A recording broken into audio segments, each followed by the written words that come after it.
So you three are an adventuring group. You are a group of heroes, or maybe not heroes, but adventurers anyways. And you have come to find yourselves turning into wolves. But before we explore that, we have to decide who you all are, or who you were as humans. So you each may choose, or have to choose, one of the following descriptions to decide who you were in the adventuring party. Katie, can you mute yourself? Yes. And then just unmute to talk. I know it's a little bit of a pain, but Oh, it's fine. thanks. I'm getting bashed with so much feedback as I talk. It should be right next to the roll button. There's a little microphone icon.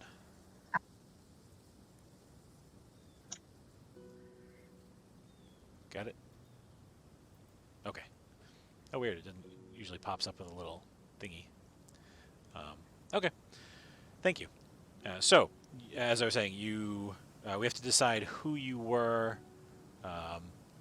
as an adventurer. So, I'll read through the options, and then you can kind of discuss what you want to do.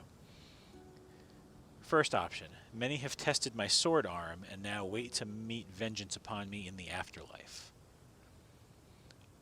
I am witness to stranger worlds than most. The arcane and preternatural are to me as wolves and weather are to the farmer. I am at home when I sleep under the sky and hunt far from civilization. I am most alive in the houses, halls, and alleyways of civilization.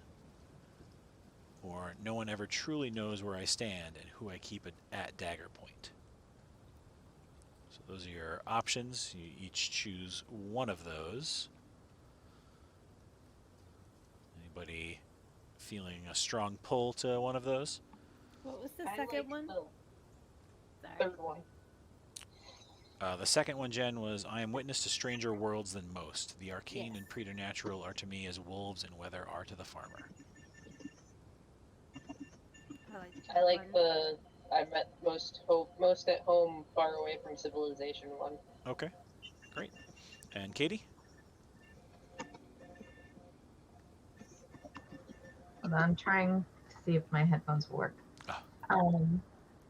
Mm-hmm.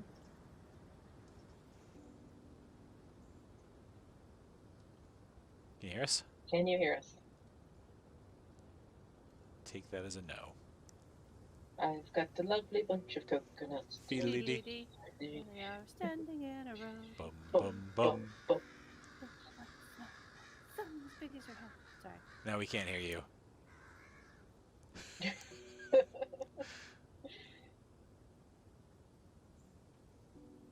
Are you still muted?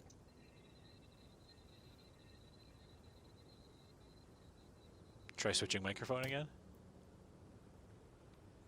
Maybe it is still on whatever it was on when you plugged in the headphones.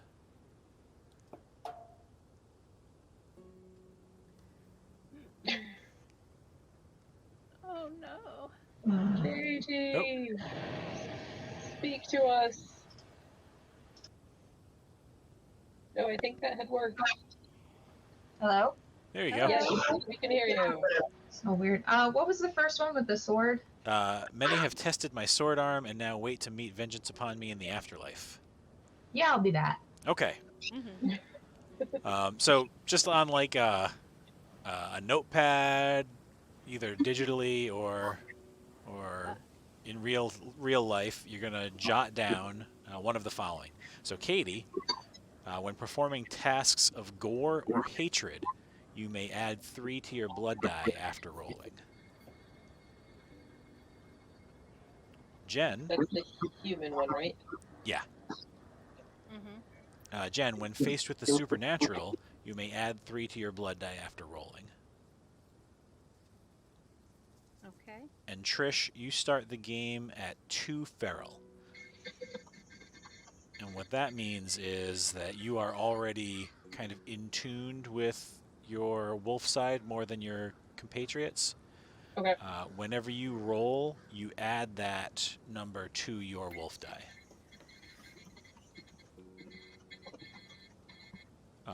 for Jen and Katie, that means that when you do a thing that you had done in your non-wolf form, you can, if you want to, recall a little bit more of your humanity. So you guys have the option to add that 3 to your blood die after you roll. You don't have to.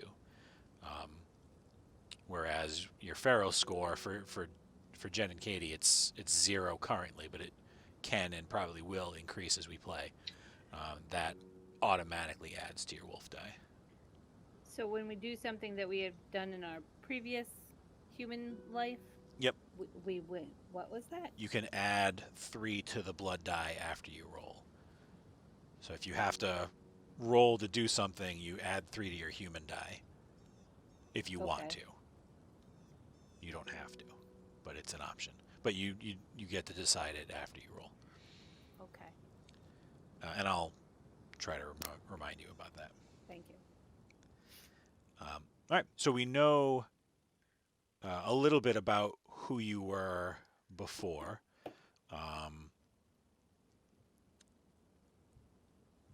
Who wants to go first? I'm going to ask each of you a question about your character. About the character? Yeah. Okay. What? I'll go. Okay. Jen, or Lou, I'll try to use character Lou. names from here on out. Lou, why do you or do you not take Marty seriously? Oh, because Marty is too quick to fight. So that makes you not Instead take of- Marty seriously? Yeah, like it's not even like it could be a playful fight, but it's always like fighting is the only solution. Gotcha. Good. It's the glasses. Marty, Could why be the antlers. Marty, why don't you trust Moro?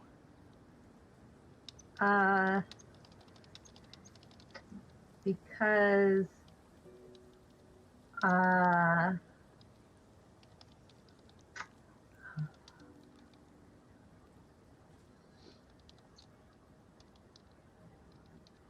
why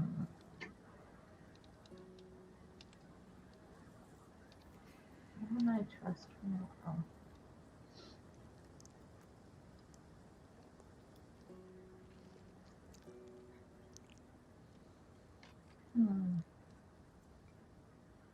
So you're the one that sleeps outside all the time. I've feral one already. Yeah. Moro's the ranger. He's smelly. You smell wrong. Lack of I would say I don't like the oddness of him being more comfortable outside of civilization. I think it's weird. Sounds right. Mm-hmm. Also, I'm pretty sure he's never washed his hands. Why would you do that? I mean, just lift a leg or squat. We're not wolves yet. Not wolves yet. This is still Oh, human we stuff. are? Not yet. Oh, We're getting there. okay. Moro, what is it about Lou that makes them invaluable in your party? And Lou is the mage person. Yeah. Yeah. They know about the spooky magic stuff that just baffles me. Stuff. I like it. It's called a Band-Aid, Moro. What is this magic? How does it stay? Moro, I would like you to ask a similar leading question of one of your own party members, please. Ooh. Okay. And this is world building, so kind of feel free to really lead the question. Put words in somebody's mouth, as it were.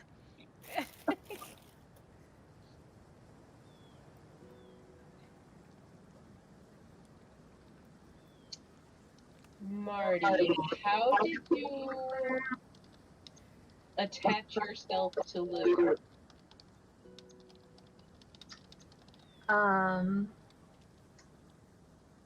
Well, I get in a lot of fights, and I don't always come out completely intact. And hey, I'm sorry. mostly intact. Mostly. Well, But I think Lou really admires my fighting skill, and and I kind of think of them as my own, personal cheerleader, to be honest. Gotcha. Going for the affirmation. I like it. Marty, who would you like to ask a question of?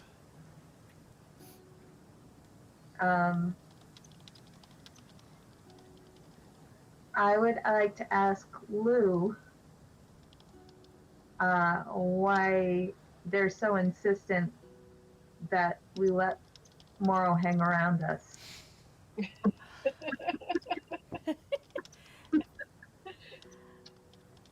because even the different or fringe of society people need to be cared for. Good answer. Wah. Just tell them to take a bath once in a while. Oh, I try and get the bath in when I'm cleaning the wounds. I also clean an extra face wash, And Lou, what question do you have for Moro? Oh.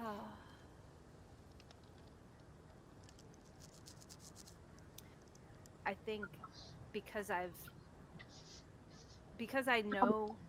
known Moro enough to have conversations and know that there's plenty of intelligence there, to ask what drives you to be outside of society so much.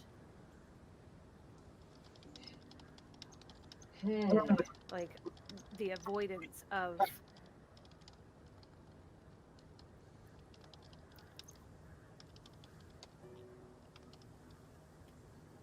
People have always found me strange.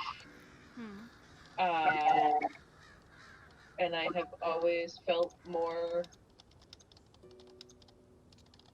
alien in society than I do when I'm on my own in the wild.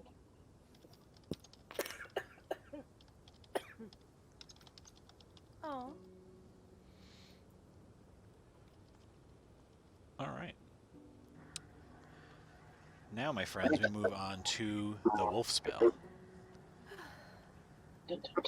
So, collectively, we must decide which of these options we want to play with. From generations long... Ooh, Katie, can you mute yourself again? I'm sorry. Thank you. From generations long past, this curse has been upon you and your kin. This very night you shall lope out as children of the Great Wolf and drive a rival clan from the Vale. The task before you is not one suited for the civilized, so you turn to unsavory magics and shift your flesh into a form more suitable. A prophecy told in your youth dictates that only fang and claw will rend your destiny, so you must be reborn as beast. Relics of an ancient cult plundered from an old queen's tomb carry... Oh, actually, we're going to skip that one. A pack with knowledge of wild wizardry and a keen interest in a singular civilized affair have possessed your bodies and left you theirs. A sorceress tyrant of the north has molded your flesh wolfward to add to their menagerie of civilized beasts they proudly present before their court. Each one of you swallows a small fetish carved of wolf bone to shed your flesh, cross the veil, and seek there a fey-stolen child. Or, transformed by thunder and lightning in a storm of swift and uncanny origins, You are filled with an irresistible rage against the giant said to live beyond the mountains. Which one of those would we like to have as our scenario tonight? Or would you like to hear them again? I don't want to go swallowing any wolf bone. Okay. I'm just gonna say that one as a no. I don't want bones stuck in anyone's throats, you know. Yeah. I like the prophecy one or the sorcerer who. I kind of like the sorcerer one. Okay. All right. Yeah. A sorceress tyrant of the north has molded your flesh wolfward to add to their menagerie of civilized beasts they proudly present before their court. Why you? I feel like this is definitely a Little Red Riding Hood. We were out in the storm, or out in the woods, and he thought we'd make good wolves. He also looked at me funny, so I picked a fight. Totally. So he caught your little adventuring band, maybe on your way to or from a dungeon or something. Yeah. Little random encounter, and Marty couldn't keep his mouth shut. Yeah. Yep.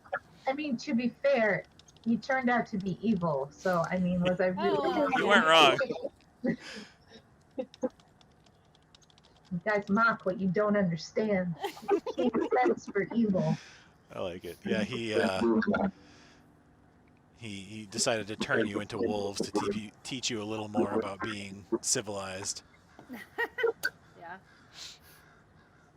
Oh, you had such a biting tongue that he decided that you needed teeth to go with it. Man. But that's okay. So you can lift the spell Tasted my when the clothes. whole pack has escaped or the tyrant is slain. And you add 1 to your blood die for every other beast in the menagerie you convince to join you.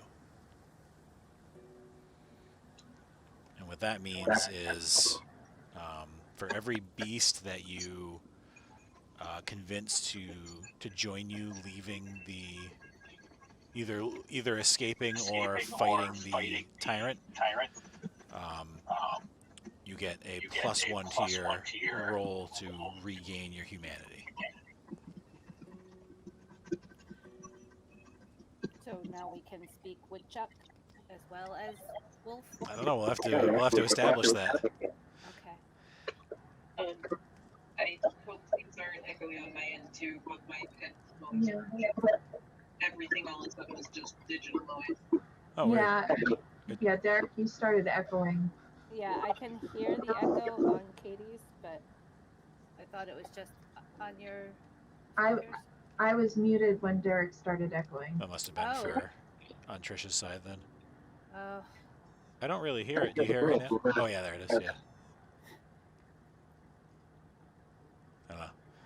those birds keep making me think that there's a bird like outside of my house. Test. Echo, echo. Yeah, lots of Yeah, it's echo. only you. That's I weird. can only hear it when it's you. I had it muted. Oh, I'm not. Well, Echo, echo? Test. Yeah, I don't hear anything. Yeah. Oh man. If we all just play completely muted, it'll be great. Yeah. It's going good so far.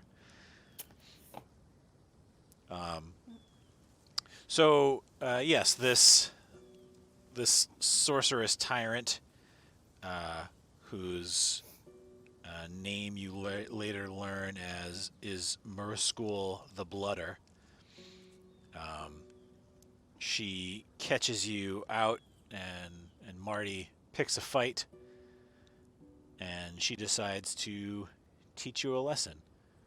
So she casts some of her treacherous magic upon you, and you feel yourselves buckling over, your stomach rent with cramps, and the back of your neck hot. And when you put a hand to the back of your neck, you feel hair sprouting there, fur. fur.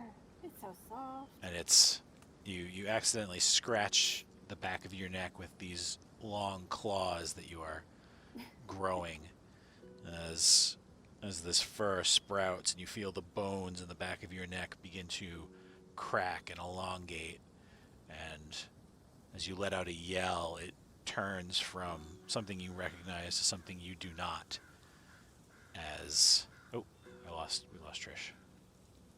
I just noticed that. Oh wait. Okay.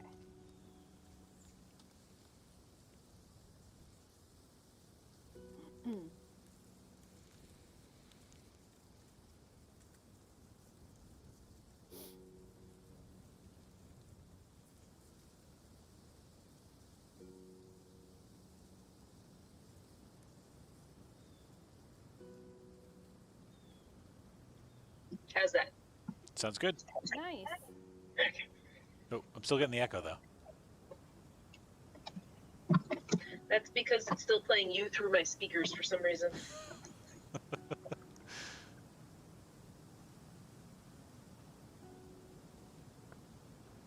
I am persistent that way. Oh, Is that better? that's better. Oh, and she gone. And yes. How about now? Oh, Maybe so. all right. How about now? That sounds good. Okay, cool. Yay. Awesome. Okay.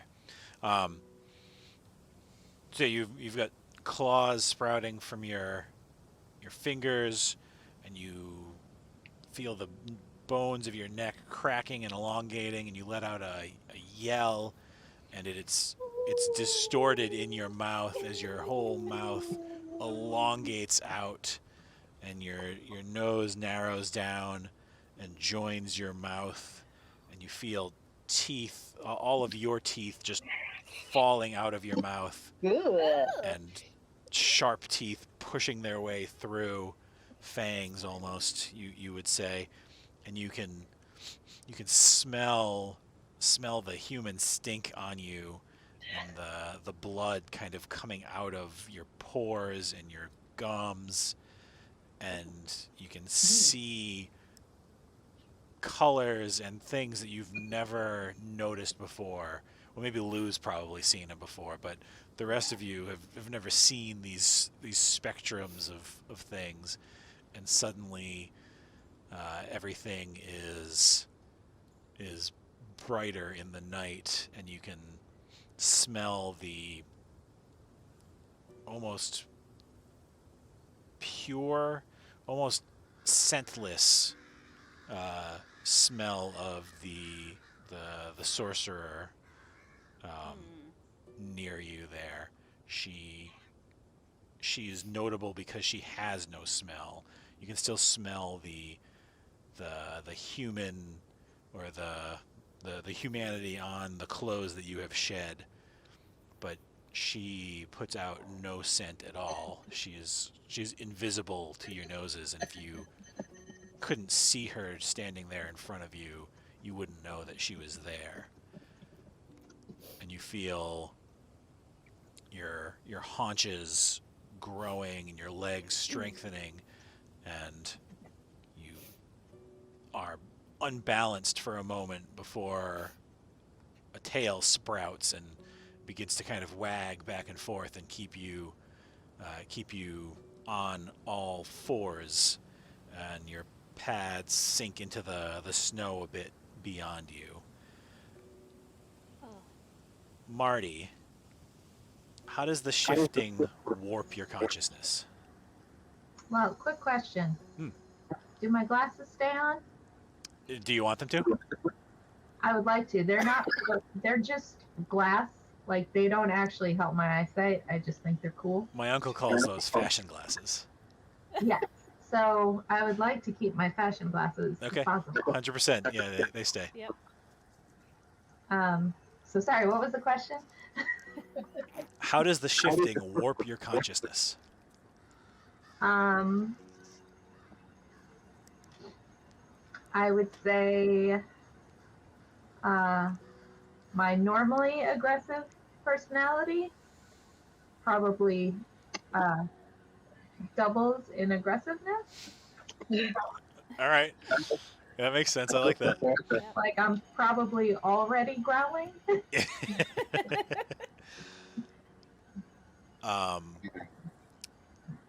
Lou, Yes. what sudden regret possesses your mind as it shifts? Should have peed before I left the house. You can pee anywhere now. Yeah, but everybody's gonna be watching, and I have to go through that awkward. Do I squat? Do I lift the leg? Ooh, so it's a decision. regret of modesty. Yes, there's a lot of exposure I'm feeling. I like it. All right. And Moro,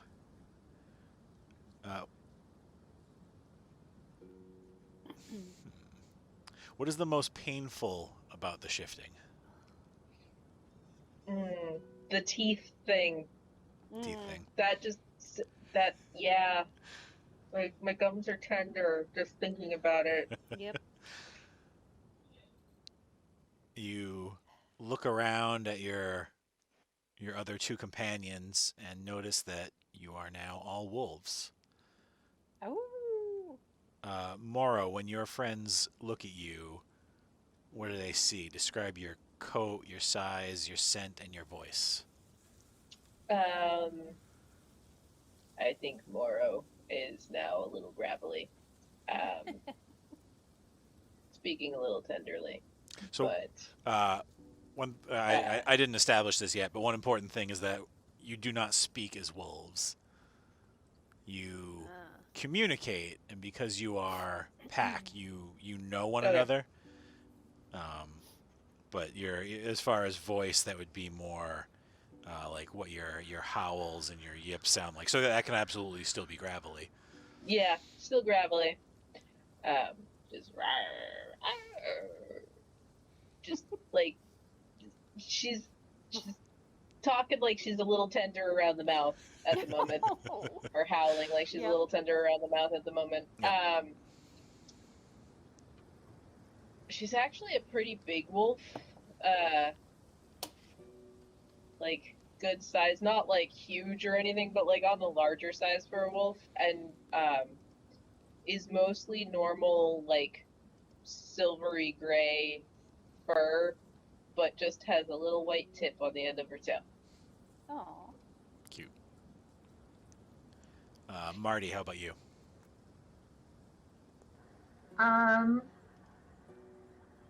would say Marty is a big wolf.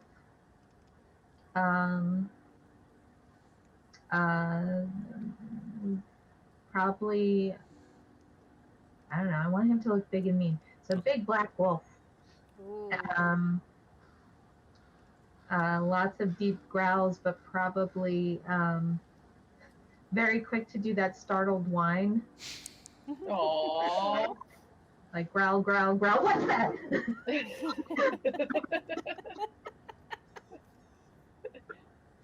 And fashion glasses. Fashion glasses. Big scary wolf with fashion glasses. And Moro, how do you smell to your companions? I think Moro just smells like forest. Like, they don't smell particularly. I don't know. They don't smell like they're uncomfortable in this new form. They just smell kind of the way you imagine Moro always would have smelled to a wolf. All right. Okay. It's kind of like Moro has taken on their, like this is what Moro was always meant to do. Yeah, a little bit. How about Marty? What does Marty smell like? Axe body spray. Yes. Perfect. Well done, Katie. And what does Lou look like and smell like and sound like, Jen?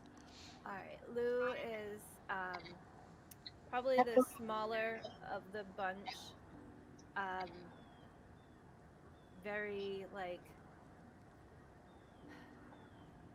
silvery colored, but like shaggy hair, not that smooth kind of coat hair, and when she shifts to wolf, you notice that one of her ears has like a cut in it, like a little notch taken out. She's like got a swishy tail, but she's constantly got it down, like that down, like, and the ears are like back and kind of like worried look. And she just kind of does a lot of like snuffling, and then a oof, very like that, like slightly sounds annoyed, but it's also a concern, and so much can be conveyed with just the boof. I think that Lou smells more like, not quite the corn chip smell of a dog, but more like because this is newish, but more like pine. Like if you're walking through a pine forest in like the summertime, and it's like really really hot, and just the scent is rising up from the needles that you're walking on. That's kind of like the hint that you get from Lou. Awesome. Yeah. So, in your, albeit temporary, incapacitated states, as you transfer from what you were into wolf, the sorceress, who has yet to introduce herself, she slaps chains around or collars around your necks and chains, and conjures up a being of snow that grabs your chains and pulls you into a cage that she raises her hands, and bars of ice just raise up from the ground, and the three of you are very quickly just kind of smashed into this cage together. Not cool. And then you just begin to float as she laughs and leads you away. And it's at that point that she says, 3 more creatures for my civilized menagerie.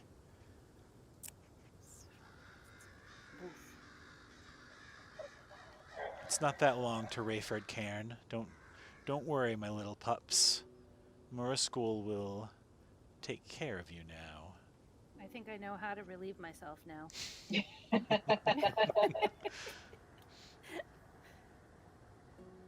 So the journey is not that long.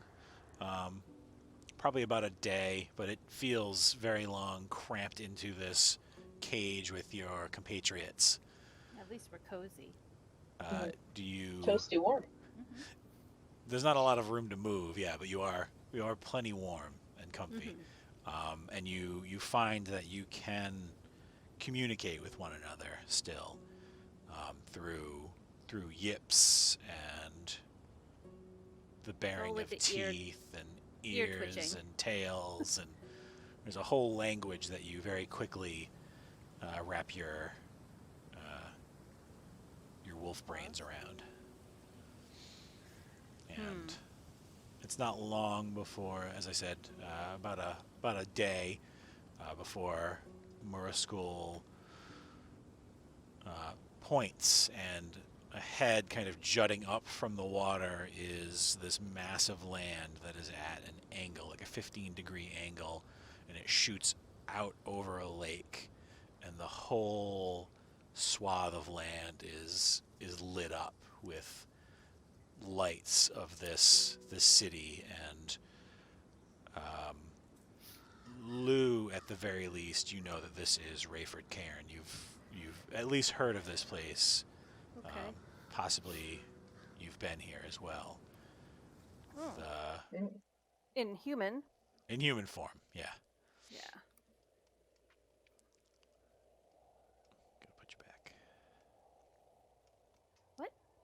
Oh, thank you. He disappeared. Though it has stopped snowing and actually warmed up a little bit, despite the fact that you've moved north, the warmth is creating a rolling fog that comes up off of the water, so that all you can really see is the glow of the lights until you get to the base of the crag or the cairn, and then you can see a little bit more of this massive city that opens up ahead of you. And Mariskool is greeted by a number of ne'er-do-wells and brigands and other types who live in Rayford Cairn, which you know to be a hive of scum and villainy here in the north. And she is clearly treated with reverence in this place. And you are led through the city. Oh, go ahead. I was going to say, is it reverence or is it fear? Yeah, I mean, some of them seem to genuinely worship her, but Okay. you can definitely smell the stink of fear on many of these. And Poor unfortunate souls. Yeah. You are So led. sad. You are led to not the tip top of the cairn, not the castle. She doesn't occupy that, but just in the castle's shadow.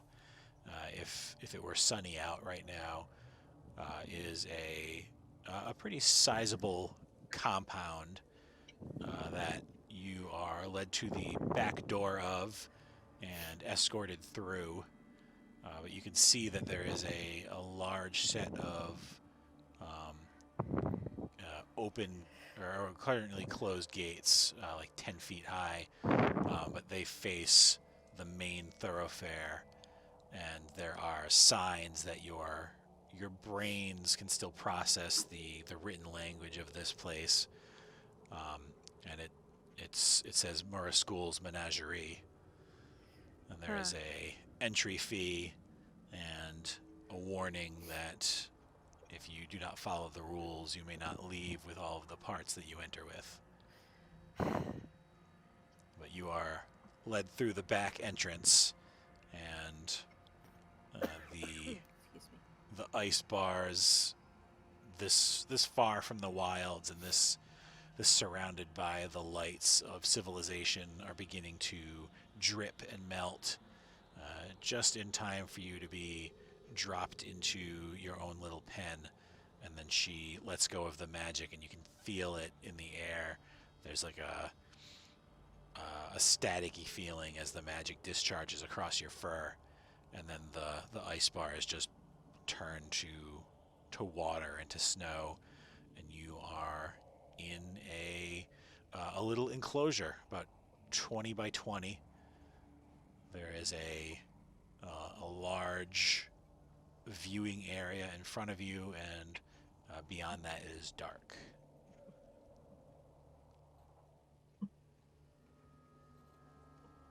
And are there like bars keeping us from the viewing area, or is it like a modern zoo where it's like space? Yeah, there's like a big kind of pit there. Okay. Marty's pretty sure he can jump it. Just looking at it, like, you could probably get that. So, if you would all like to behold the world, or one of you, and you can report back to your pack mates, it's entirely up to you. You can see what you can see. Okay.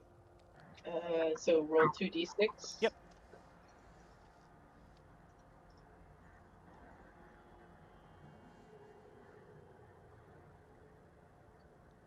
All right, so we got 3 blood, 3 wolf, and 2 wolf. So Moro with the 3 blood. With 3 blood, you can choose one of the questions from the blood list that I must answer. The questions are, what should I be afraid of? Who is vulnerable? What do they want from me? Where am I most advantaged? Who is in control? And what is most valuable? You can choose one of those. What should I be afraid of? You can hear in though you can't see, but you can hear and smell in the other sections of this compound a number of other creatures that, I mean, Moro is sort of familiar with the scents of various creatures and has probably tracked creatures by scent before a little bit. But your senses are so much sharper now, but you don't recognize the sense of any of these things. The only scent that you recognize in the air is desperation. Okay. A lot of unknowns, all desperate. Yep. Got it. And then Marty and Lou both got, you got a 2-wolf and a 3-wolf there, which is the same outcome. You each get to choose 2 questions from the wolf list that I must answer. So the questions, and you can kind of coordinate if you want to ask separate questions. So the wolf questions are, what do my eyes tell me? What do my ears tell me? What does my nose tell me? What do my tongue and teeth tell me? And what do my instincts tell me?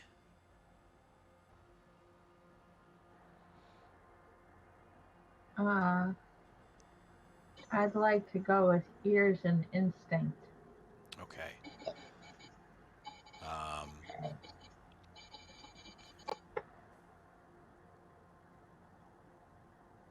Marty, your ears are being overworked right now with the amount of sounds of various creatures all around you, but also beyond that, the din of civilization of this city is louder than anything that you have ever experienced humanity make before, and it makes you feel uncomfortable just hearing that many people in a space. Do the whiny sound.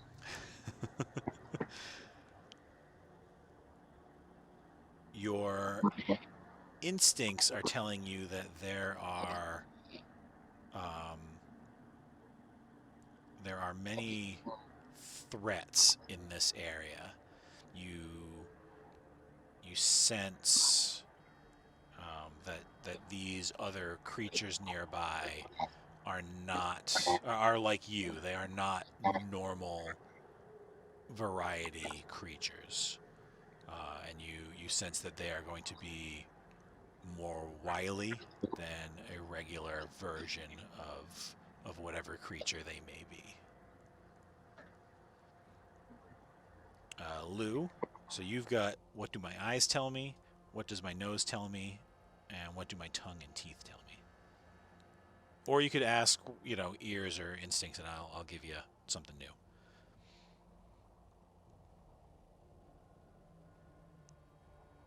Louisa Jen? It's hard to know. I apologize. I was coughing before, and I I muted myself. Sorry. No problem. And then I realized you can't see me. Nope. You said instinct. I would get something different. Yeah, if you choose the same ones, I was will gonna give you something new. I was gonna choose. I don't think tongue and teeth they're gonna help with anything right now. I was gonna choose my nose. Let's go with nose and eyes. Okay. Because we already got ears and instinct. All right.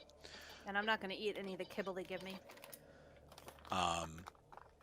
So your very keen wolf eyes now detect the depth and width of this pit that surrounds the front of your enclosure, and that it has clearly been built to keep creatures in. It is. It is not going to be able to, even though Marty thinks he can make it. Yeah, it is an stop him. insurmountable distance Mm-hmm. for a normal creature. Now, that's not to say that you couldn't figure out some way, but Mm. a straight up run and jump you suspect would be nigh impossible to cross. Okay. Because We it have to is be it is not crafty. just wide, but it is also raised a bit. So you'd be jumping Okay. out and up. Oh, yeah. And as a wolf, you realize that you wouldn't be able to just grab the ledge and pull yourself up like a human who is stuck in here would be able to do. No. I don't know. Have you seen a dog climb a stockade fence? Because I have. Yeah. And your nose recognizes again the multitude of beasts around you. But they're not. I mean, you're kind of new to this thing, so they smell. They all smell like a variety of things, like musty and damp, and there's a lot of urine smell. These things, like, they don't smell clean. Mm-hmm. They don't smell cared for. The other thing you smell quite a bit of, and the first thing that you smell actually as you tap into your wolf senses, is blood. You smell a lot of blood in one central location. You can't see that location, but you can smell it. No, but I can kind of like tell directionally where it is. Yeah, it's in this compound, and not just one type of blood, but all kinds of blood. Okay.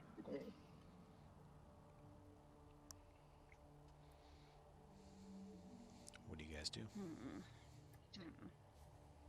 Is there anything in this enclosure with us, or is it just Bear and us and Yeah. Pit? Any enrichment? Yeah, there are rocks and logs, both hollow and not, and a little copse of bushes that look like something had gnawed on at some point, but no time recently, that are growing some berries. And there's a small, surely not natural, but somehow running stream towards the back of the enclosure, where you suspect you are going to be getting your water from now on. Are any of the logs long enough to reach across that chasm?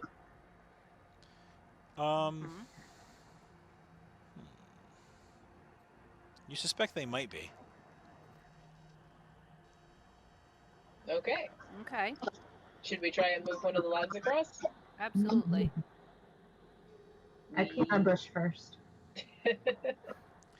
All right. So that sounds like you're going to be trying to bend the world to your will. Yes. So the one oh, actually, Trish, I'm sorry. Yeah. I forgot you had plus 2. I have 2 feral, and then... Yeah, 2 feral. So you actually would ended up... Oh, well. Me forgetting that worked out in your favor. Okay, I was actually just thinking about that because I was looking at my scratch notes and I was like, oh wait. Yeah, that's okay. So when you try to sate a hunger or bend the world to your will, the wolf with the highest feral is the one who rolls. Okay, so I guess I roll. You are de facto alpha. Alpha. As the Right, most y'all wolf. gotta listen to me. You can certainly challenge Moro in that, though. So that's a 3 and a 3, then. You break even. So do you want this to be a 1 wolf or a 1 blood result?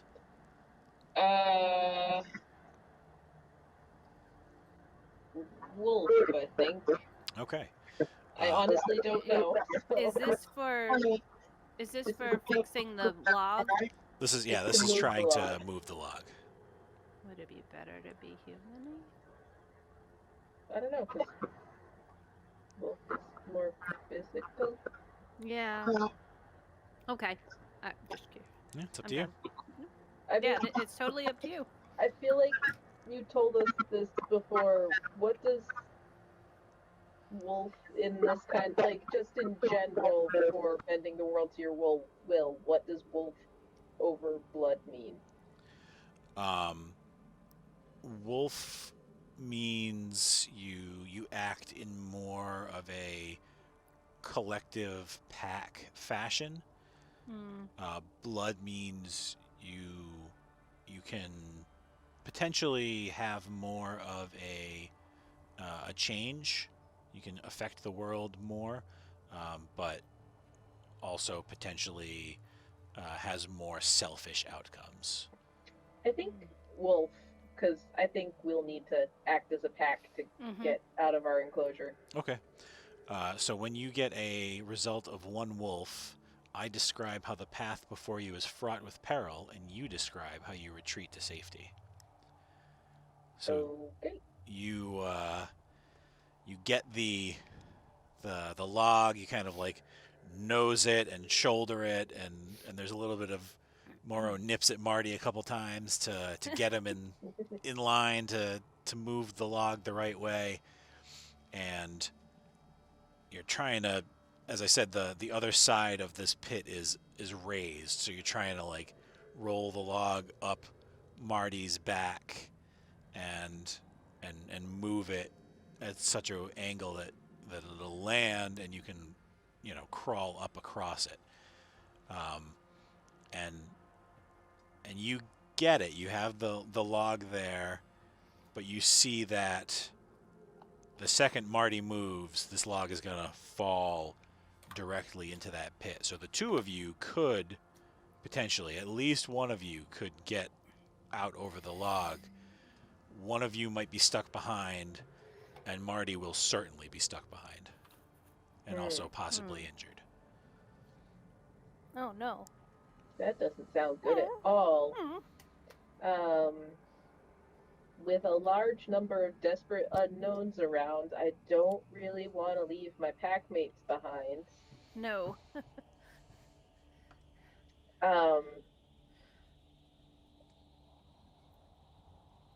Is there another roll I can, like, would I have to make another roll to try and get like a boulder in place where Marty is? Yeah, so I mean, basically, this determines that this is not a feasible plan at this time. Okay. So I think that being the case, Moro's just gonna kind of go up to Marty and just grab Marty by the scruff of the neck and just yank to get them out from under the log before it falls. Okay. Yeah, so you successfully kind of, unless Marty's going to resist this. I think that makes me mad. All right. So you pull Marty out, and the log falls down into the pit with a loud clatter. Marty, how do you react to that? Would you like to wrestle Moro? Yes, because I think Marty's thinking either didn't realize that he would be left behind, or thinks like, well, they should have gotten. I could have gotten out of here by myself. And I could have jumped that. Yeah. All right. And also, you did me. So both roll. Just the two? Yep, yeah, you're just your normal roll. You add 2 to your wolf die, Trish. 6. So a 5 wolf for Trish, and is that a 2 blood for you, Katie? Could I add 3 to it? Yeah, so I was going to ask if you want to. If this turns into a task of gore or hatred, you can add 3 to it. What does that mean exactly? I don't think there's any exact definition of what that means. It can kind of mean what we want it to mean. I think this would apply in this. Do you want to make this? Yeah. Well, I would say it's probably a hatred thing because I didn't like you so much earlier. I agree. I think in the moment, Marty is probably like reacting, not with with his brains, but just with his brawn. With their Testosterone. brawn, yeah. Mm-hmm. So that would be, let's see, what did Marty roll? So that was a 1 blood, so that would be a 4 blood for Marty and a 5 wolf Oh boy. for Moro. So, Would it be a 4 if she's adding 3 to her roll? Wouldn't it be the 3 minus the 2? Because then why would mine only be 5 instead of 6? she starts, it's the 2 minus the 1, and then the plus 3. Because isn't the blood the first die? Yes, I'm sorry. Yes, you're right. I flipped that. I just was confused. Nope, yeah, but because I was doing it wrong. So 2 blood, sorry. Which actually in this is the same. It's 2 plus for blood. And 4 plus for wolf. So I kind of like this. So Moro, with a 4 plus wolf result, describe your joyous play with the other wolves. Wait, so the first number is blood? Yeah. So So you rolled a 1 blood and a 2 wolf. no, but So- I'm looking at Moro's, and I'm just So I rolled a 4 wolf and I have 2 feral. wait. How did you roll a 4 wolf? That's So- what I'm. The blood is the first die, so I got a 1 for that. You both rolled a 1 blood. I was looking at your last roll. I was looking at your 3. Okay. Ah. So I'm confused. I was just like, why can't I math? Okay, I get it now. Okay. Okay.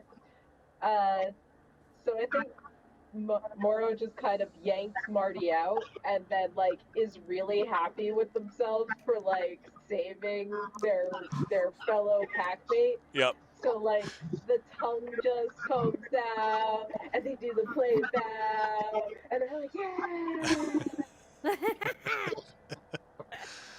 And Marty, with a 2 or higher blood, describe how the play frightens you. Choose 1 from the list below. You are not separated from the group. You do not suffer Winter's Wrath. You do not lose 1 feral, minimum 0.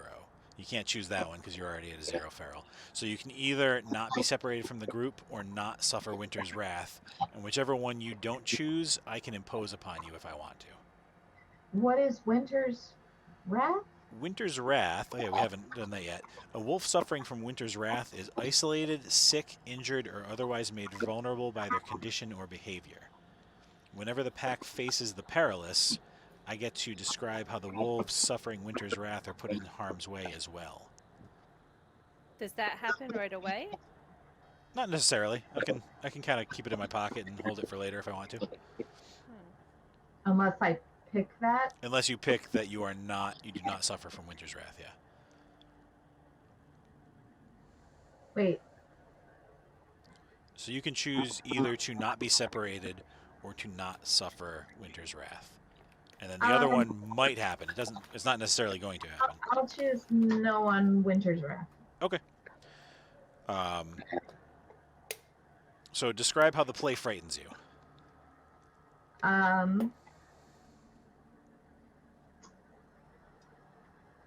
I would say, how would play be frightening? Well, I mean, play is a loose term in this case because we're using this as Moro thinks that they're helping / kind of playing, but I think maybe Marty is. Ooh, suggestion? Yeah. Like Marty read the initial thing as like pure aggression, and now all of a sudden Moro's playful, and it's like Marty reads it as like mood switch.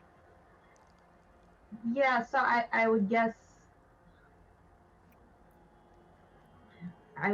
he suddenly backs up, tail between the legs, and kind of just like a. He sees why Moro's the alpha. Yeah. Still doesn't like it though. Doesn't have to like it. Just has to acknowledge it. He just has to know his place in Yep. the pack. Yeah, Moro does this like really aggressive thing and then is just like lolling and clearly almost like mocking Marty. I think that's probably Marty's perception of it. How's that sound? Yeah, Marty's gonna remember this. Oh dear. And Oh no. Marty's always but there is luckily no lasting injury because Moro knew what they were doing when they were pulling you out. However, that log does clatter down to the bottom of that pit there, and a few moments later, a team of small animal handlers. They've got various devices, loops on sticks, and big kind of pokey sticks, and yeah, unfortunate looking things. They swarm in. The back door opens, and the four of them swarm in. They've got long hook noses and pointy ears and kind of greenish mottled skin, and they hook in. They leap in and have Marty collared No. and are dragging Marty out the back door. Can I sate my hunger to sink my teeth into them? Absolutely. I am going to bite an ankle. Well, so actually, this is going to be I- facing the perilous. Okay, yeah, I'm totally like leaping on them. Like Yeah. I was growling and backing up, but as soon as they like latch onto Marty, I am going to just spring all like 65 pounds of terror and fury Okay. Give me a roll. of It's 2d6. yeah. Like I don't know what else because I've got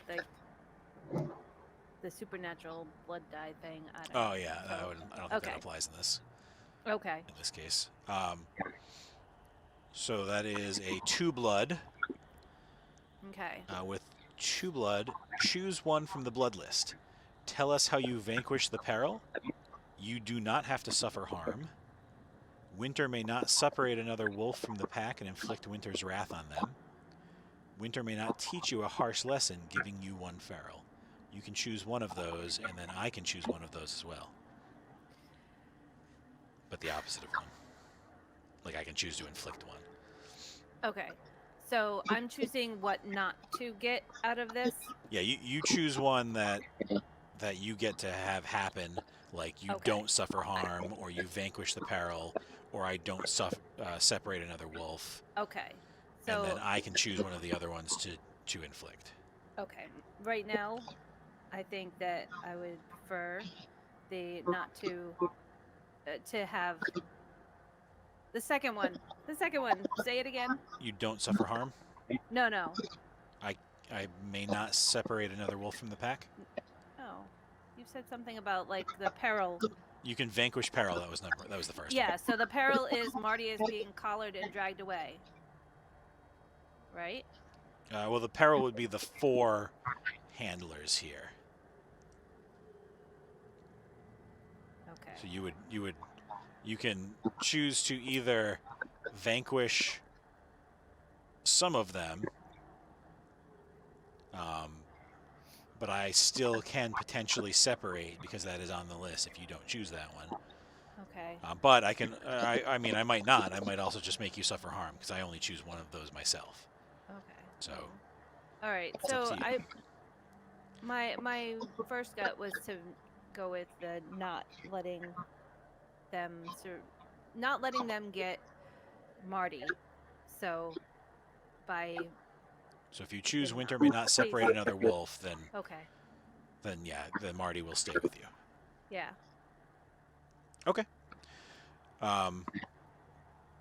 So you swoop in, and I think you probably injure one of them. But more importantly, you break the snatch pole that they're using. that they've Yeah. wrapped around Marty's neck. I think that was probably what you were focusing on. Exactly. Um, I take it and I shake my head and shake it like a rag doll. and it snaps, and Marty manages to kind of scurry away from the pack of them. However, you suffer harm in the process. Oh. Um, so suffering harm in this game, there are 3 harms you can suffer. You can suffer each scar is a lesson learned. You can suffer the toll of a careless life. And you can suffer each of those only once. And then finally, after you have suffered both of those, you can only suffer meat and bone. You suffer a fatal blow and pass from the world. Yikes. Oh. So I think in this case, we're going to go with each scar as a lesson learned. Describe how your wolf is permanently marred, and then either gain 2 feral or lose 1, minimum 0, but you're already at 0. So describe how your wolf is I can permanently gain marred. or lose. It doesn't.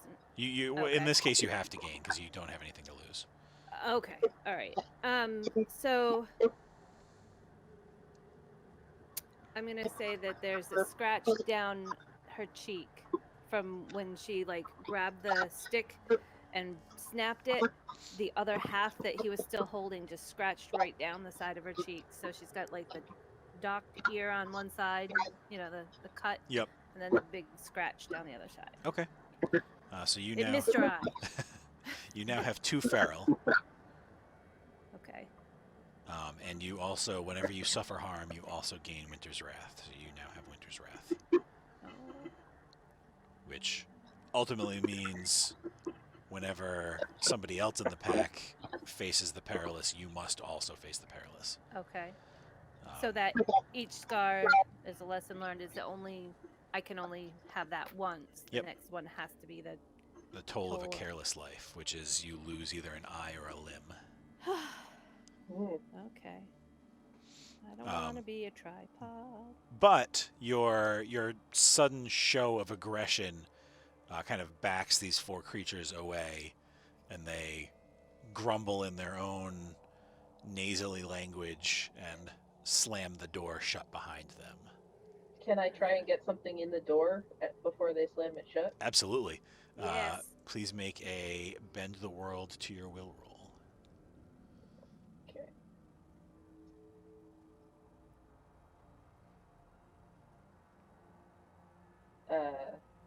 So that would be a 4 wolf? 4 wolf. Right? Yep. Choose 3 from the wolf list. Tell us how the pack gets what they seek or sates a hunger. No one else must go without. None are put in peril. Tell us how you embrace your wild nature and either lose Winter's Wrath or gain 1 feral. So you get to choose 3 of those. Okay. So no one gets put in peril.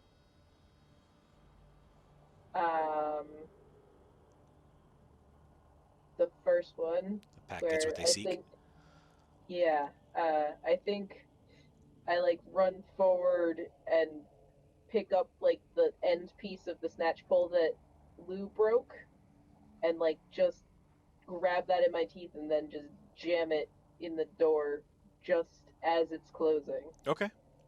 Um, And what's your third choice? what were the other options again?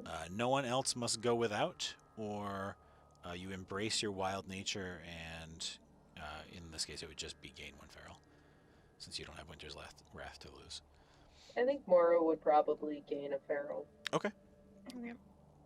So you are now at 3 feral. So you jam the stick into the door, and because you have chosen that none are put in peril, the goblin creatures are so kind of distraught about this that they don't notice that the door doesn't close behind them. And you hear their nasally complaints kind of moving away from you. Just kind of paw at the door and get it to open. And the door opens before you. Another wave of unpleasant smells kind of washes out from I beyond. sneeze. But the door is open, and beyond it you can see a hallway that stretches out in 3 directions. Was the blood smell in the enclosure, or does it smell stronger coming through the doorway? It was. It wasn't. Neither. Neither. Yeah. Okay. Okay. It was elsewhere in the compound, but it doesn't get stronger with the door open. Okay. Do any of the 3 hallways smell like they lead to fresh air? For that, you should behold the world. Oh.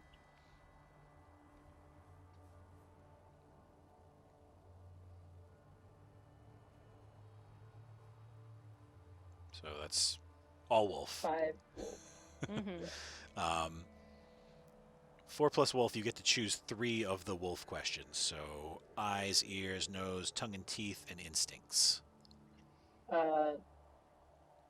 Nose, instincts, and eyes, because I remember that the sorcerers did not have a smell. Good call. So your nose does scent fresh air, but not from any of the hallways. You scent fresh air coming from beyond the enclosure. Oh, like behind us. Yeah. Okay. You also smell more of that other creature smell coming from the hallway, and you smell the kind of oily smell of those mottled green creatures that were just here, receding down the hallway to the left. Okay. Your instincts tell you that those things that were just in there are cowardly in nature and will flee if presented with any sort of true threat. But also that if there are more of them, they will bring more of them until the odds are in their favor. Okay. And your eyes, as you peer out, you don't see those creatures anymore, but you can smell them, like I said, receding down to the left. You see that the hallway directly in front of you leads to a small, like, human-sized door, while the hallway to your right leads to several doors like the one that you have just come out of. Okay. What do you guys think, center or right? Because I don't think we want to follow the oily smelling coward guys. No. I think we should open the other doors and cause chaos. Yes. Okay. Or no. I mean, release those imprisoned, not Chaos. cause chaos, Marty. Chaos. Thump thump goes my tail. Marty just prances. Yep. Okay. Yeah, so Around his neck. Moro is definitely a little wary about this because unknown desperation, but I will totally go with the open the doors. Okay. Yeah. I would like you to make another bend the world to your will roll for me, please, Trish. Okay.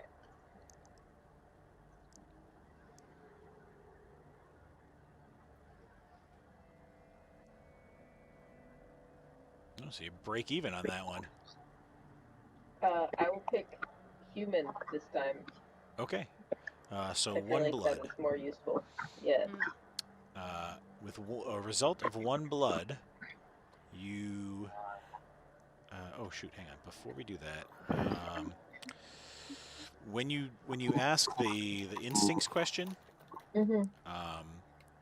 if you are acting on that instinctual knowledge, you can add 1 to your feral score. Okay. So if you wanted, you could make this a 2 wolf. Two's better than one, isn't it? 2 is better than 1. I'll make it a 2-wolf. Okay.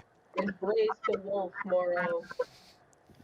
I'll tell you. I'll tell you what both of them are, and I'll let you Okay. choose.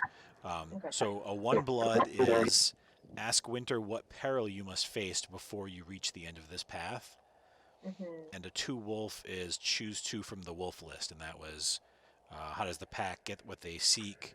No one else must go without. None are put in peril, or how you embrace your wild nature and either lose Winter's wrath or gain a peril. Okay, let's do 2-wolf. Okay. That seems like the better option. All right. So which 2 would you like to choose? The path gains what they seek. We find a handy dandy switch that we can like nudge up with our noses. Perfect. On each of the doors, and then I think again, no one gets put in peril. Okay.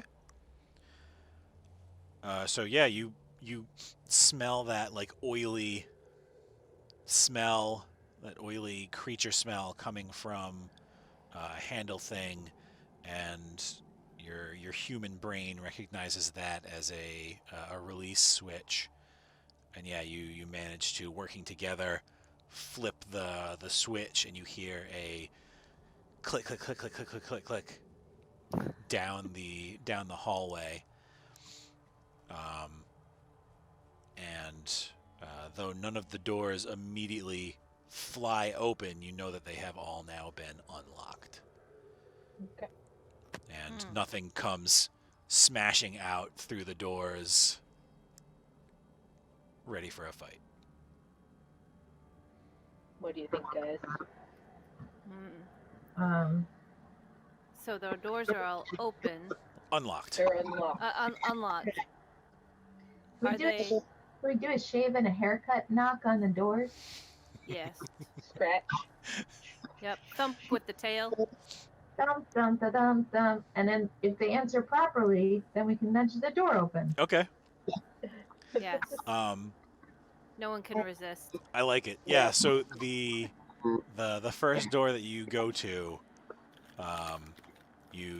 Marty, you give a thump, thump, thump, thump, thump, and you can smell something on the other side of that door, something kind of familiar smelling, and then there's a buh, buh in response. There goes the baker with his tray. Go away. Marty's tail just starts wagging like.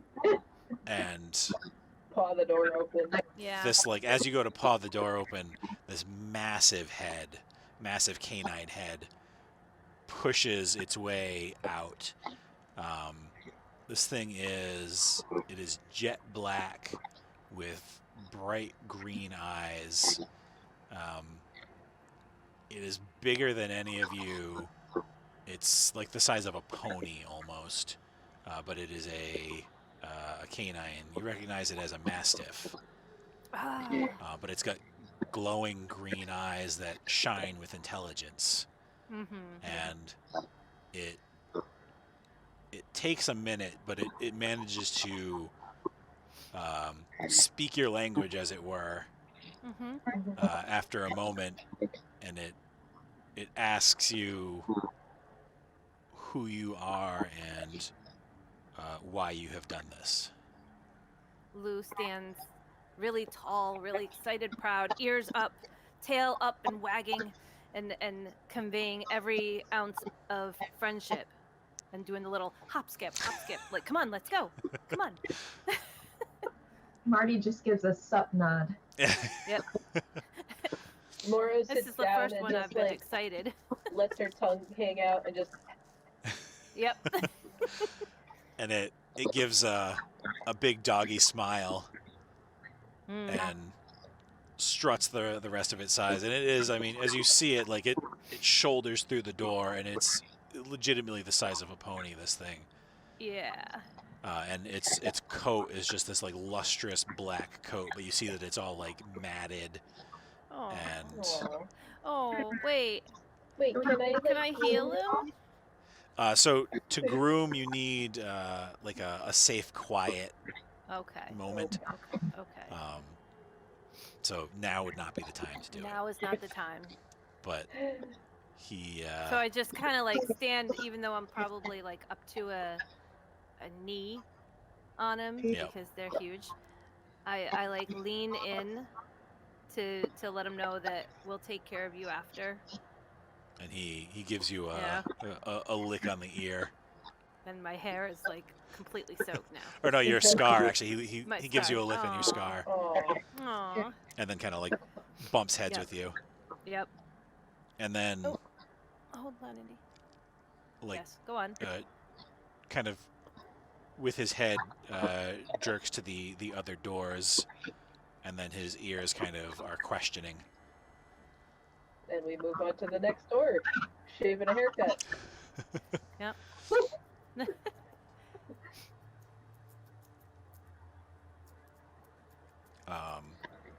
So the What's behind door number 2? the next door, you do the shave and a haircut, and immediately there's a rapid staccato, like just super fast knock in response, like knock, before you even finish knocking on the door, Oh no. I guess it counts.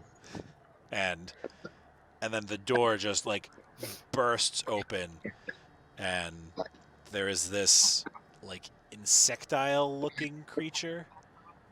We love all creatures. It like shimmers with like a sort of a pearlescent kind of look on its exoskeleton, its chitin, and it's got these 2 sets of big crazy looking antennas that are just like waving all over the place. I just have scarab beetle in my head. Yeah, kinda. Okay, I like that Okay. better. But I'm it's thinking, like, walking on kind 2 of- legs. I was Okay. thinking more like giant praying mantis looking thing. No, it's I was it's thinking sort of kind like it kind of has like a beetle appearance, but a beetle walking on 2 legs. Okay. But it's got 4 sets of antennas and some massive pinchers, and it is Oh. just like the dung beetles. sort of like a They dung walk beetle, kind of yeah. upright. But it's got like arms. It's got like big beefy arms, like Trogdor, but 2 of them. And its back carapace kind of like bows out a little bit and makes almost, it's not like a stinger, but it kind of like comes to a point at its butt, and it moves so fast, like it's through the door, and it has like moved beyond you, and it is now standing kind of over at your door, and then it's like it turns and it's just looking at you. And even though it's standing still, you can see there are like little tiny motions that it is making constantly. Like it does not stop moving. Oh. And Moving on. Head tilt. Yeah. the dog kind of your dog companion, your mastiff companion, gives like a warning growl, but not like an aggressive one. Just sort of like a Just like a, territorial "Hey." one. Yeah, it's Okay. given kind of like a keep your distance sort of thing. Okay. Well, I'm gonna like circle around and go to the next door, but then to kind of like circle back and like come on, we're going this way. You know. Yep. Why don't you make a just a straight up roll for me? Okay. And after you roll this, if you want to add your 3 for supernatural things, you can. Okay, so when I add the 3 for supernatural, it would be on the blood. Yep. So that would turn it into a 4 blood. Do we get No. an extra blood for having the mastiff follow us? For the at the end, you do. Okay. I have a question about the feral. Yep. Because you said I had 2 feral. Oh, I forgot you had 2 feral. So that's a 6 and a 7. So it would be a 9 and a 7. So you'd have a 9 and a 2 blood result or a 1 wolf result. It's up to you. 2's better than 1 though. Yeah, no, we have established that. So, all right, so let's go into the blood. how my humanity would respond to this. Okay. So I think you managed to tap into a level of humanity in the creature. Yeah. In Just to the convey that we are continuing on to try and make sure that all of us get out. yeah. So I'll give you an option. Mm-hmm. You can get it to follow you, but it will also result in somebody else in the pack taking a harm, or you can let it go.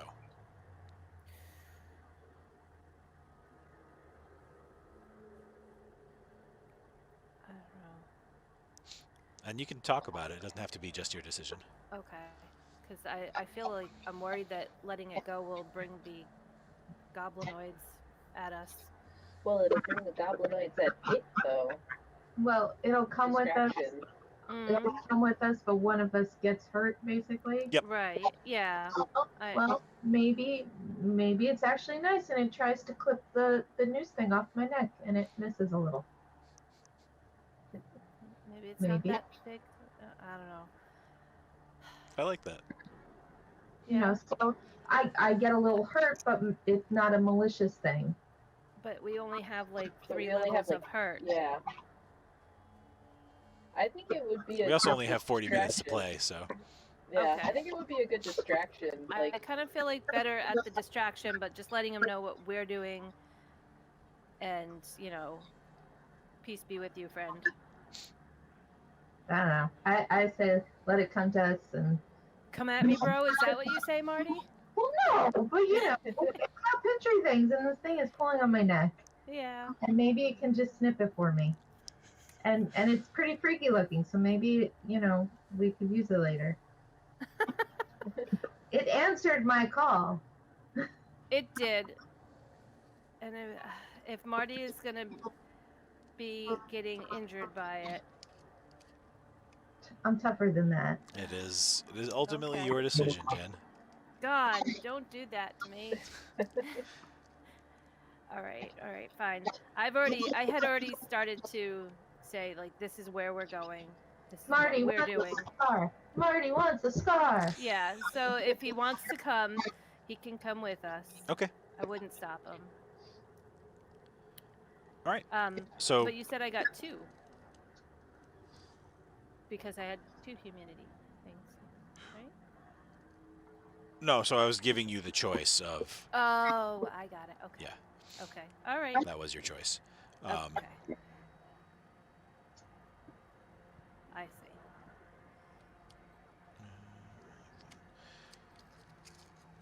Yeah, so I think that's great, Katie. That's exactly what happens. Is Lou manages to communicate with this thing to say, like, come on with us, and you see, like, it sees the gleam of the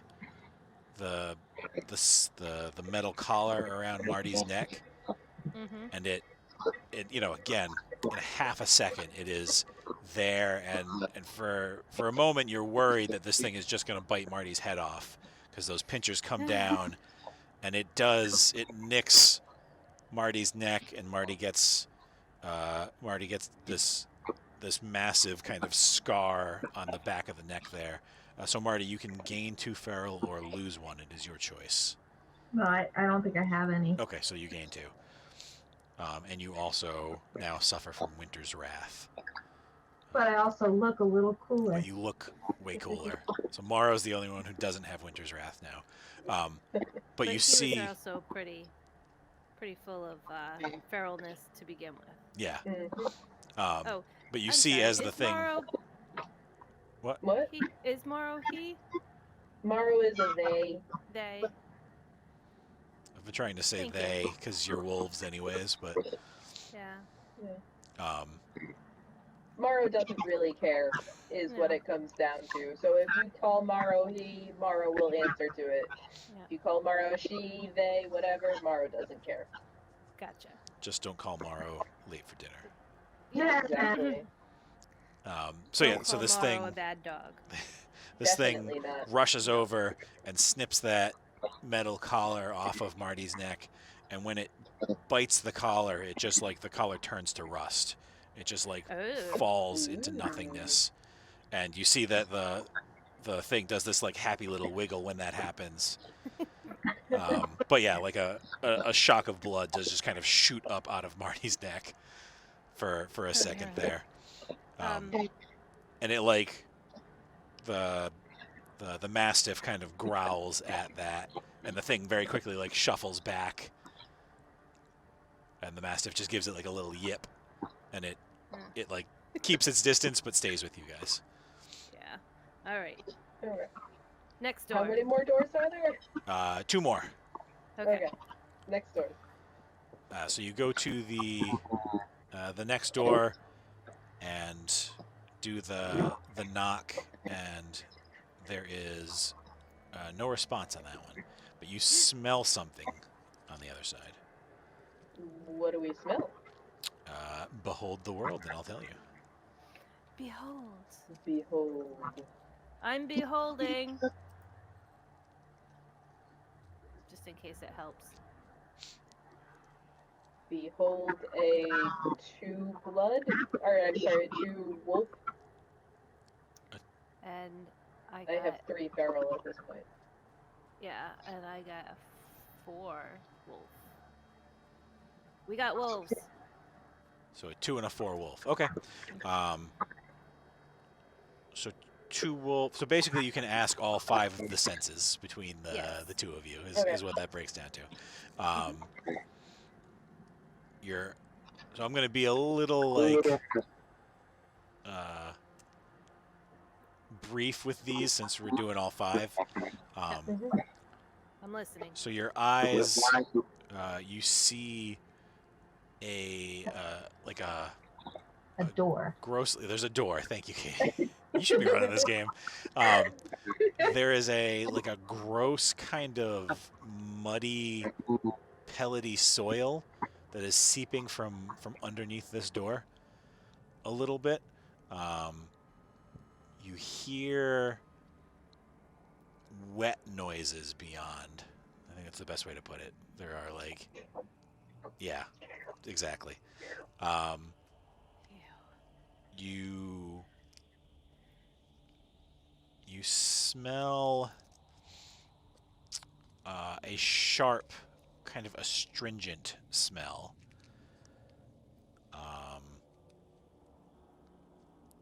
And the dirt tastes like, as you kind of get down there, and like I believe Moro would do that. yeah, I was gonna say I'm that. sure Maro would absolutely kind of like get down there and chomp a little bit of that dirt. Blue gags a little. And it tastes like ozone smells. And your instincts are telling you that there's nothing good beyond this door. Whatever this thing is, it's not Yeah. something you're going to Yeah. be able to deal My with. hackles raise up, Yeah. and I'm like, Yeah, we move on to the next door. yeah. They did not answer appropriately. And you move on to the next door, and you do the same thing, the last door, and there is instead of a response in a vocalized response, there are 2 quick bursts of light. Okay. That counts. That counts. Okay. And you So you open the door, and you see this. It's a bird. Clearly, it's standing on a low branch of a tree that's been grown in this enclosure. But it has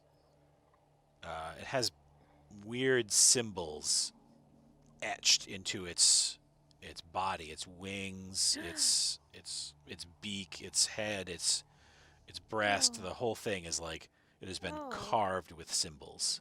oh, And it, Maybe. as you open the door, it kind of like the symbols begin to glow, like a soft, warm kind of orangey, yellowish glow. And it turns and does the bird thing where it looks at you with one eye and just kind of opens its mouth but doesn't make any noise. Moro No bird song. cocks her head, Yeah.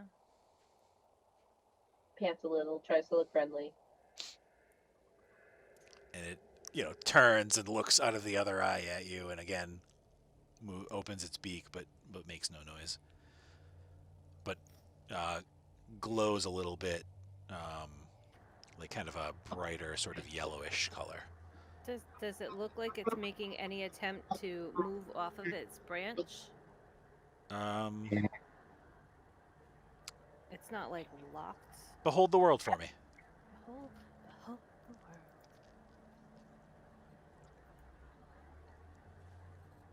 I don't know what you want me to add to them, so. You would get to add your 3 blood to this if you would like. Okay, so that'll be A 2 blood. 7, 2 blood. Yeah. So you can choose one question from the Don't list. you have the feral? I have. Oh yeah. Oh I forgot. yeah. Sorry, the feral's there all the time, right? Yep. So it's. So it's an even 7. An even 7. Okay. So you can choose either 1 wolf or 1 blood. Or do you have to use the blood? Oh, that's I true. don't You have to, but it would still be. It would be wolf there. Right, but it would be a higher wolf result. A higher wolf. Oh, okay, yeah. So if I get more wolf It'd be a 3 wolf. by not using the peril, Yeah. yes. Good call. So you can choose 2 senses So I would go with my and/or instincts, Andorans. What? because Yes. Okay. It's- Yes. I was gonna go with instincts. Eyes. instincts and eyes. Yeah. Okay. Like, do I see? So your eyes tell you that this thing has been experimented on, and that it has some kind of arcane symbols etched into its whole body. Oh. But you are more wolf than person in this So I moment, can't- so you yeah. can't read them. You don't know what they say. However, your instincts tell you that, your eyes also can see that its wings don't function like they should. Oh. Because of this, it is injured. It's not able to fly on its own. Your instincts tell you that this thing is not a threat to you, however. Okay. I just wonder if it can be healed, because it's obviously been experimented on. But we shouldn't leave it here to let it No, be experimented no. on more. Can But, Mar- like, go on. I think Marty just wants to go in there and stand under the tree. Okay. Maybe. Yeah. Yeah, Marty kind of trots over, and the thing, watches you the whole time.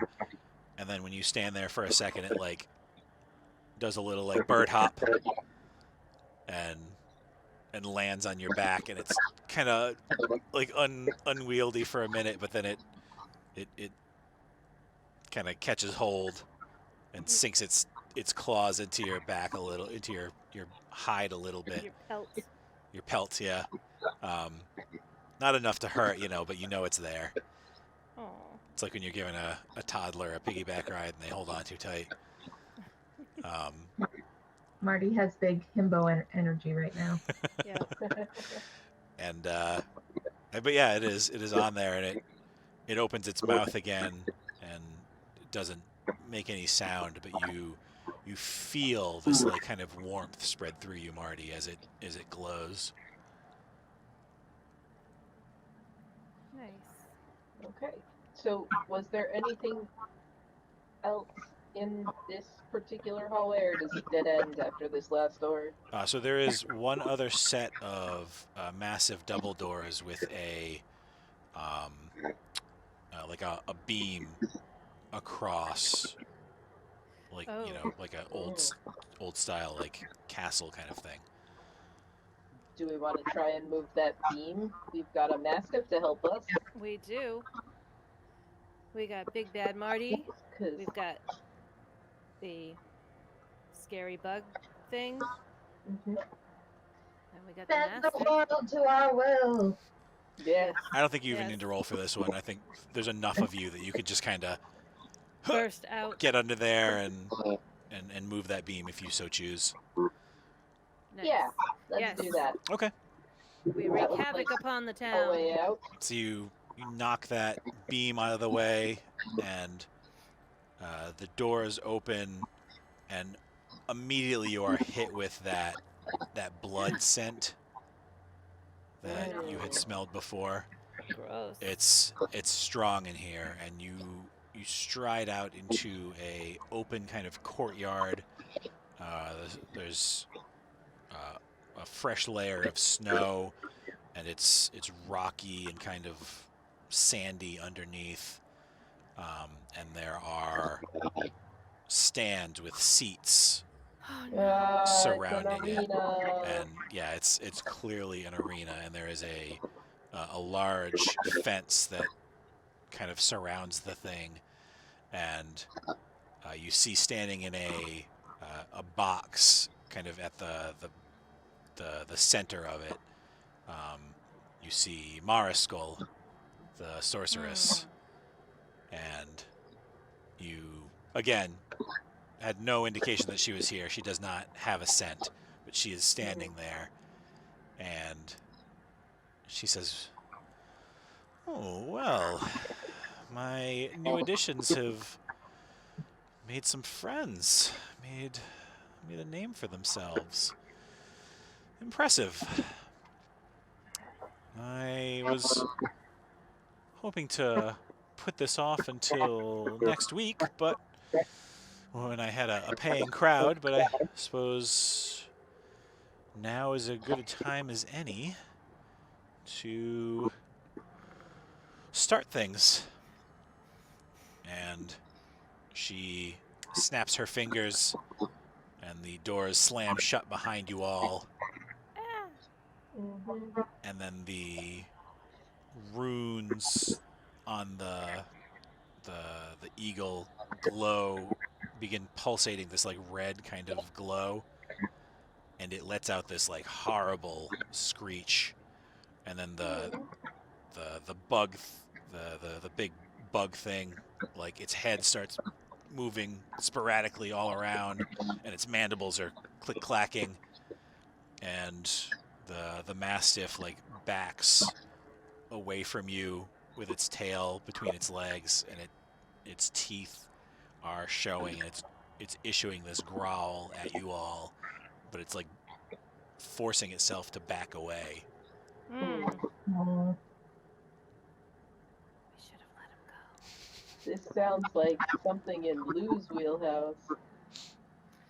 How high is the fence around this place? It's about 8 feet.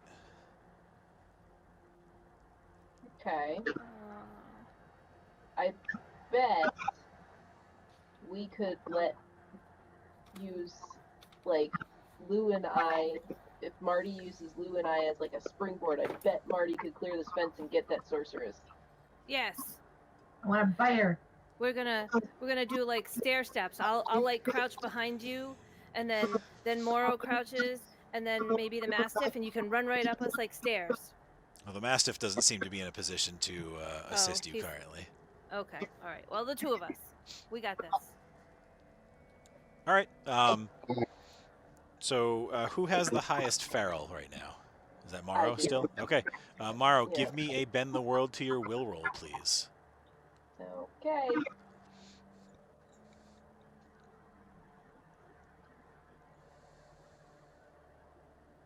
Uh, 3 barrel. All right. So 3 wolf. So you get to choose 2 from the wolf list here. You can tell us how you get what you want. No one else must go without. None are put in peril, and either lose Winter's Wrath or gain 1 feral. I don't know how far you'll let me get what I want, because what I want is for Marty to, like, eat the sorceress. But I think if you choose that, it'll be Marty getting out and Okay. getting a chance. Okay. okay, so I will pick that, Okay. and then what do you guys think? Um, Mm. I mean, you both have one harm, so do we want to say no peril? Oh, I have a question about the peril thing. If we have the Winter's Wrath, don't we have to face it? So if only when somebody has to face the perilous, all with Okay. Winter's Wrath must face it. And that is both Marty and I. Yeah. Okay. So maybe, yeah. So yeah, I Avoid think that. no one gets put in peril. Okay. So Marty, describe this awesome leap for us. well, first, he flicks his head up a little, so the glasses are now his ears, shakes the bird off, and does a little, like, you got this, Oh, form, pumping himself up. Yep. I guess he's gonna spring off Lou first. They're smaller. Yep. And then does a maybe a little harder than needed launch off Moro. Really pushes. Just to get that extra height. Yep. Yeah, you got to get there. Yeah, clearly. And where's the witch? So she is in a box that is like floating kind of beyond the fence. Okay, so yeah. so I don't get to her. I just get up to the stands, basically. Yeah. I Right? mean, you can get to her if you want. Get to her. If you want to land in the box after you leap off of Moro. I think that's appropriate Okay, I'll land in the box. and looks Marf, cooler. marf. YOLO. Yeah. I'm So barking excitement. you come flying in, and as you head towards the box, you see that she is like in the process of raising some enchantment to stop you, to put up a barrier in this box that she's standing in. But you get through it, and just the tip of your tail like singes a little bit before it seals, and you kind of slam into her, and she slams into the back of the box, and you know that the two of you now are trapped in this box together. Get her, Go for the Marty. jugular. Marty, please face the perilous. Okay.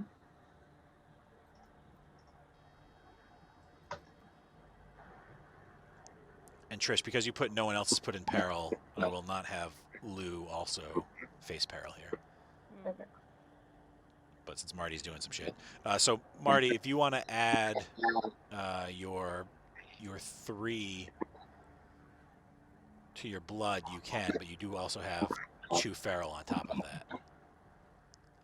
So that can be a 4 wolf, or it could be a 1 4 wolf. Yeah. So there's really no reason to do that. So with a 4 wolf, choose one. If no other results say the peril persists, you may tell us how you chase it off, or, if winter allows, slay it. If the peril is supernatural, you face it alone, you must also suffer harm. Or, tell us how you retreat to safety unharmed. The peril will not persist on your account. So is one of those options attempting to be a big dumb hero? Yeah, 100%. Okay, I picked that option. Okay. So tell me how you slay Marsicle the Blooder. Yes. I'm gonna say I go for the throat. Okay. And Just Nice. immediate. either that or I go for the throat and I hold on and And do not let go. describe to me how Marty loses either an eye or a limb in this process. Ooh. Higher limb.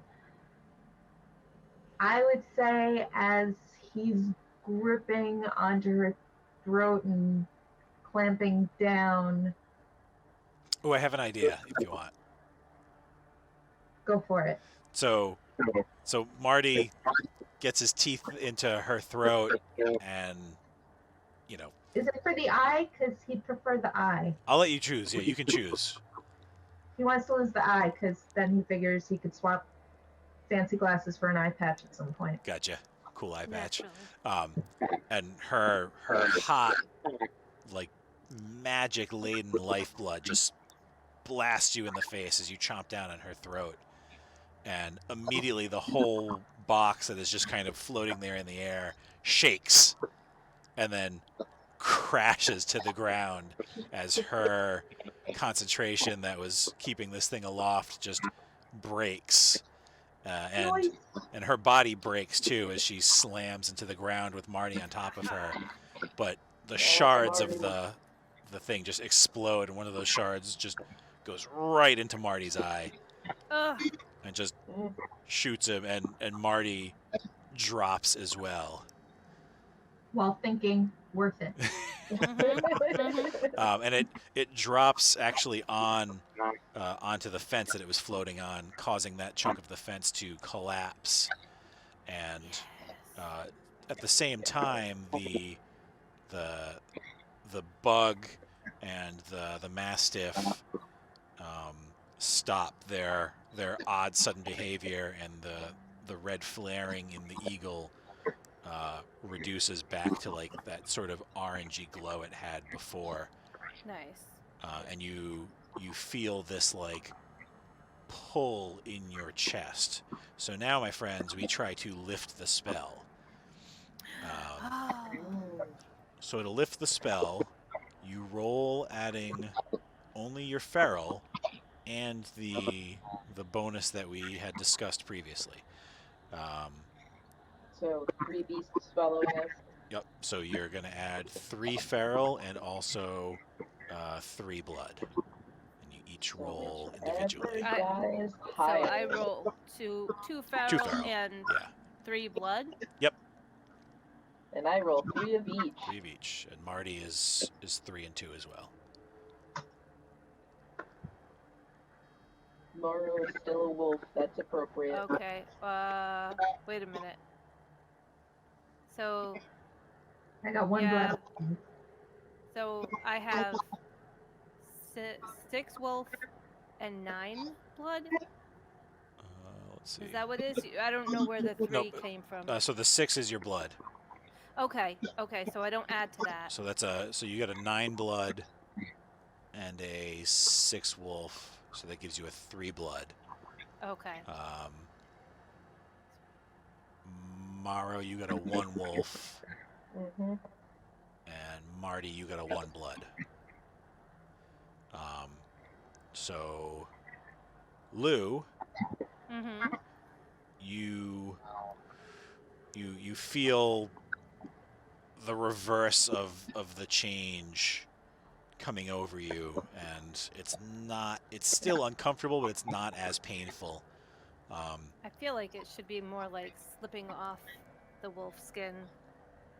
Yeah, all right, well, that works. I was picturing kind of like it folding back into you, but Oh, okay. I like that too. Yeah, it's just kind of like you stand and the skin kind of like sloughs off of you, and you run your tongue across your teeth, and they're no longer pointy, and you're back to yourself, and you can't smell anymore, and you're kind of covered in this like ichor, but you are Naked. And naked. you are naked, but But I have a wolf pelt that I can cover myself whole with. once more. Yes, a gloopy wolf pelt. Ew. And you look over, and Marty is standing up, and he's got a just like a thing kind of sticking out of his eye still, Ooh. and his neck is like bleeding from the scar there, from the cut there, from the bug. Yeah. But he is himself once more. However, Marty, you find the return to your true form unfitting. You feel like you would do better with the simple comforts of the wild from here on out instead of the comforts of civilization that you previously sought after. Oh, Marty got a little more like Moro. And Moro, you are a wolf in spirit and form forevermore. Moro is not in there anymore. It is just wolf. I reach over and I just scratch him behind the ear. Yep, a little scratch. And yeah, I mean, I think you recognize these as not threats, but you no longer recognize these gloopy humans and these other things as allies. Okay. Oh. And the Mastiff transforms into this massive obsidian rock creature, and it shakes itself and speaks in this like deep rumbling and says, "Thank you for your assistance." Hey, who knew rock creatures knew shave and a haircut? Yeah. It is a universal song. And the bug thing kind of like transforms and shrinks down to a still large but not hulking Bug thing? beetle creature. It looks kind of like a dung beetle, those big kind of pictures, and it unfurls the wings on its back and flies off into the sky. Okay. You're welcome. And the eagle, its runes flare up and burst into fire, and it just is consumed in flames. Was it a phoenix? Until there's nothing left but scarred, charred feathers, kind of in a pile. But in the midst of those feathers, you see a small little golden egg sitting there. Oh, I scoop it up and put it in my pocket to take care of it. And yeah, Lou, you recognize that it is maybe not a traditional phoenix, but definitely something of that ilk. Yes. Oh. And I love my wolf friends. And you hear a disgusting kind of slithering noise coming from beyond the doors, sort of receding away, and then you hear the screams of those little mottled green creatures further on in the compound, but your way is free and clear to exit. Nice. Cool. Moro just kind of looks at everybody and trots off. Oh, come back, Moro. You're